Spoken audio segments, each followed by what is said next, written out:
श्री बद्रीनाथ सुप्रभातम्।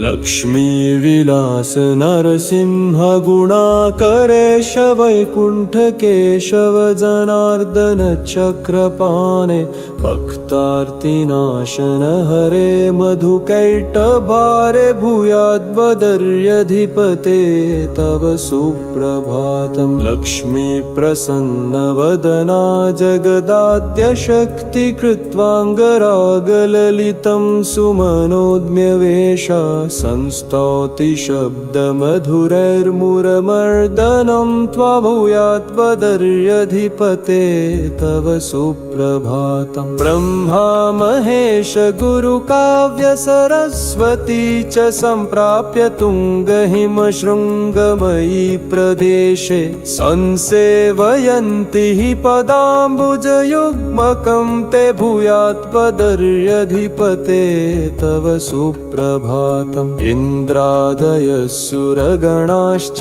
विमानदिव्ये प्राप्ता कराञ्जलिपुटा भवदन्ति केहि उद्घोषयन्ति सततं जगदेकनाथं भूयाद्वदर्यधिपते तव सुप्रभातम्। सूर्यादयोऽग्रगगणानभसस्थले च दस्रादितार्कगणैः सहिताः सुनम्राः मन्दारचम्पककरावोः पुष्पयुक्ता द्रष्टुं वदर्यधिपते तव सुप्रभातम्। देवर्षि नारद सनन्दन योगिवर्या सप्तर्षयो भृगुमरीचि वसिष्ठमुख्या द्वारे पठन्ति शुभवेदसुरम्यगाथां भूयाद्वदर्यधिपते तव सुप्रभातम्। ब्रह्मादयोऽप्सरगणाः सह नृत्यगीतैः गन्धर्वतुम्बुरुमुखाः सह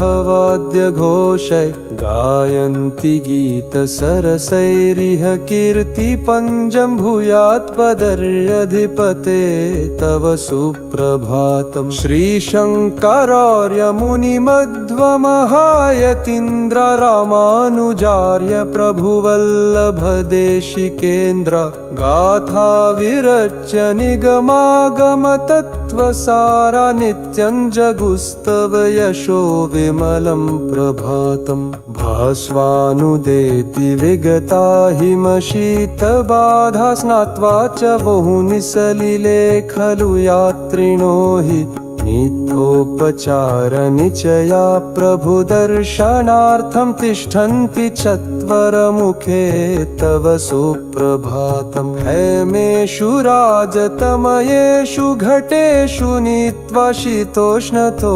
यदधिदुग्धघृतादिकं च स्नानोन्मुखाद्विजवराः सह वेदपाठैः भूयाद्वदर्यधिपते तव सुप्रभातम्। पञ्चामृतेन सलिलेन सुगन्धद्रव्यभं गणादिषु मनोहर संभृतैश्च सिञ्चन्ति चार्चकवरास्तुतिभिमनोज्ञे भूयाद्वदर्यधिपते तव सुप्रभातम्। श्रीखण्डचन्दन सुगन्धयुजा विलिप्य कौशेयरत्नखचितैश्च सुकान्तिमद्भिः वस्त्रैर्वराभरणपुष्पचयैर्भवन्तम् आभूषयन्ति सततं तव सुप्रभातम्। भोज्यानि षाड्रसमयानि विधाय सूदादध्योदनादिघृतपायसमिश्रितानि नित्यं प्रफुल्लमनसा विनिवेदयन्ते तुभ्यं वदर्यधिपते तव सुप्रभातम्। जाम्बूनदीय बहुमूल्यमयं सुपात्रम् आपूर्य मिश्रितघृतेन वर्तिकाभिः नीराजनेन सह वाद्यमृदङ्गघोषसन्तर्पयन्ति विबुधास्तव सुप्रभातम् दैत्यं सहस्रकवचं वरदानमत्तमुन्मूलितं सुरगणा बहुधार्थयन्तः नारायणो नरसखोऽवतार भूमौ संहत्य दानवपतिं विदधे प्रभातम् संसार सागर समुत्तरणे कहेतो अष्टाक्षरं सकल सिद्धिकरं सुमन्त्रम्